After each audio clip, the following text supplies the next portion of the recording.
the BMW M2.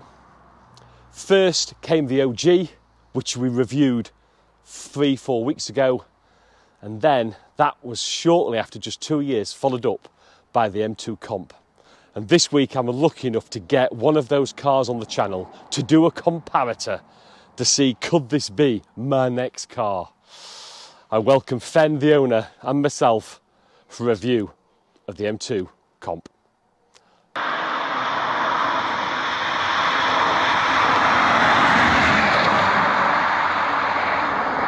So welcome to the channel, Fen. Thanks for bringing the Comp up here. Just a bit on the Comp then. So what year is this one? It's on a private plate? This is 2020, 70 plate. Okay. So the last of the Comps. Right, okay. And how long have you owned this one? Just over a year now, I've had it. Okay. Just over. And what have you come from then? So I had a Mark 7 GTI, and then I went to Golf, and then I went to a 7.5R. And the natural progression probably. Natural progression, and then onto this. Now I thought, you know, probably the time was right to just like step it up into an M car. Bit different. So. And any regrets so far? Nothing. On this? I mean, I've got no kids or family at the minute, so practicality was low. Didn't really matter to me. But it's not. It's not bad, is it? Yeah, no, it's not that bad. I mean, you could chuck a kid in the back easily, but. And how many miles has this one got on then? 33. So pretty low. It is low mileage for a 20. Yeah, for a 4 or 5 year old car. That's low mileage. Yeah. So I will put a link to the M2OG video above that I say I did about 3 or 4 weeks ago. The M2 did come out in 2016, and then it was 2018, late 2018, when they brought out the Comp. And the Comp was a bit different for the M2 compared to the M3 and M4. M3 and M4, they were options, whereas actually M2OG went out of production and it was replaced by the M2 Comp. And it ran through to late 2020, was it? Was there only 21 plates or not? No, they didn't do the 21, it stopped at the 70 plate. Right, okay. So September 2020. Yeah, and it's the big change that everybody always talks about is the engine. So they moved from the single turbo N55, 3 litre turbo, to the S55. So a purpose-built M Sport division engine based on the M3 M4, albeit detuned from the M3 M4 outputs. And that's probably more to do with the fact that they couldn't have an M2 out driving the bigger M3 M4 ACA Porsche that came in and against the 911, but it's still healthier over the OG. So lifting horsepower was about 40 horsepower more, coming in and around 410 horsepower, and torque similarly increasing to about 405, 406 pounds-foot of torque, which meant in DCT format, which is the 7-speed twin clutch system, it could hit 60 in 4.2 seconds. That is serious performance. Fen, your car, so have you done any mods to it from OEM standard? At the minute, it is pretty stock. It's sat on M Performance coilovers, trying to keep it pretty OEM, but... Right. And what was the reason for you going to coilovers then? Were you not happy with the setup, or...? Right, the ride wasn't brilliant. I mean, a lot of people talk about the back end being quite crashy stock. Yeah.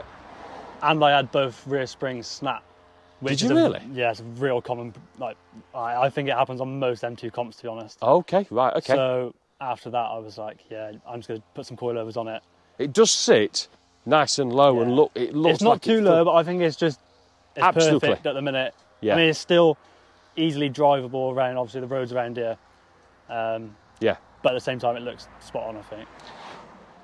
Regarding the engine itself, that S55, there was major changes to it as well. I mean, it was a lightened crankshaft, different bearings on it. You had strengthened pistons and conrods. There were different springs and valves. There was a new cooling system, different intercoolers. It was a major change. But what I want to do now is just step round Fen's car. We'll pick out, like we normally do, some of the features, some of the differences between the Comp to the OG, and then we'll take it out on some of our favourite roads. So, Fen, just the colour. What is this colour? So this is Hockenheim silver. Okay, so silver, blue, white, grey, however you see it. I mean, there's a lot of people see it in different ways, but yeah, it is classed as a silver. Yeah, it almost looks a bit, I don't know, Porsche crayon type of colour. Just whatever angle you look at, in this, we've got a sort of overcasty, sunnyish day. Every panel looks a slightly different colour, it's all really. different. But, and I quite have to say, it's absolutely stunning.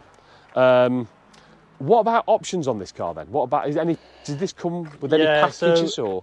Obviously on the comps, the main two sort of specs were the Comfort Pack and the Plus Pack. Yeah. So this has got both, so this is pretty high spec car really. So what do them packs come with? So what has this got that a normal M2 comp doesn't have? Well, the Plus Pack, you get 788 wheels.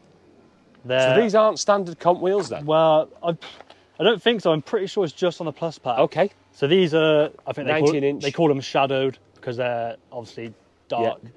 Yeah. Like the diamond cut. Yeah. You get the Icon headlights.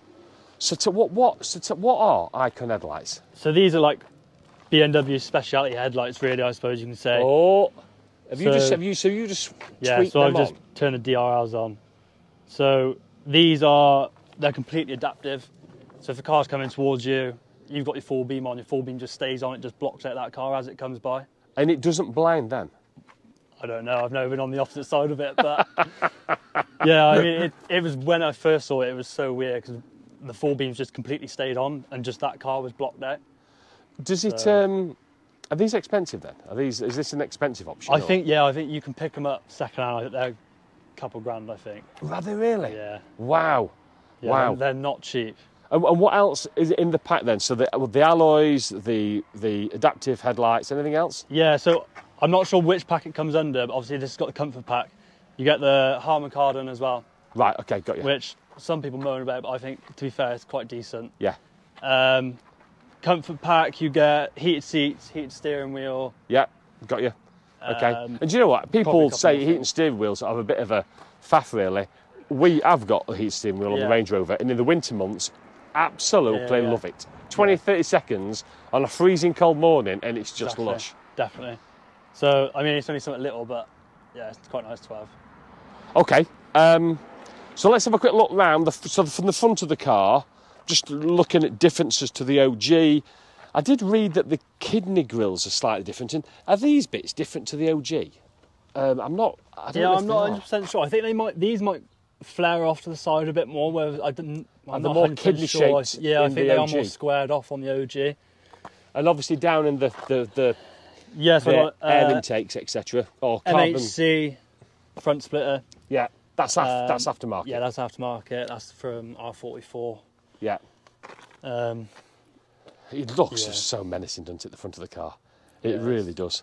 And again, just like the OG though, if you look down, that's one of my favourite shots there. The bulging wheel arches, front and rear, just getting that wider track in a 2 Series body. Love it. This one's got 4 pot calipers. Standard disc pads in this then? You've not changed them, Fen, no? Different pads will be going in soon, obviously, for Anglesey. Yeah, because Fen's going to join us on a road trip in Anglesey in September. But yeah, at the minute they're stock. And you're running Michelin Pilot Sport 4S's? All round, yeah. Yeah, okay. 245 at the front, 265 at the back, which is stock sizes. People tend to go up 255, 275. Yeah. I've just kept it the same at the minute. Okay.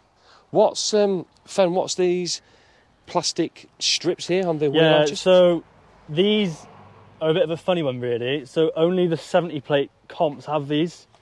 Right. Obviously, this is a September 2020 car. So only the last few then? So the last few, yeah. So basically, it's something to do with the regulations. The wheels had to be, the arches had to be so far out past the wheels. Yeah. Obviously, the only way I think BMW could get over that without changing the bodywork is to add these little plastic Is it strips. really? So wow. So if you see these, you know it's a very, very last of the run M2 comp. I'm not sure I like them actually. Then they look a little bit odd. I mean, I do want to take them off, but they've been on there. Yeah, the problem is if you take them off, there's discoloration. You peel plastic, you paint off. You could be in a whole world of pain, couldn't you? So I think for what it is, I think I just leave them on, and then after a while, you just get used to them being on there. Yeah, exactly. Comp wing mirror. There's a little M2 there. I don't think that's necessarily standard, but this is just like when I viewed the M3 early on in the year. Love the wing mirrors here. We go back, get another aftermarket boot lip spoiler there, carbon. And then otherwise, pretty much standard at the back. M2 comp badging that's black exhaust tips. This is all comp pack. Standard exhaust on this? Yeah, Fran? completely stock at the minute. Okay. Love the back of it. Love the side profile of it. So, can we just have a quick look under the engine bay? Yeah, let's have a look.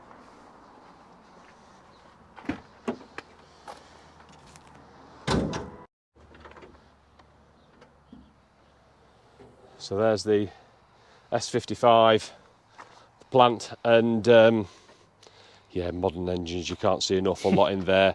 This is the well-known, I can feel the heat on that already actually, that carbon strut brace at the front. That's well packed in, isn't it? Servicing wise, Fen, has it been serviced in your ownership yet or not? No, so I bought it and I think it only just had its major service. Right. Which is Okay. obviously the 4th year, I think. So you have spark plugs, oil change.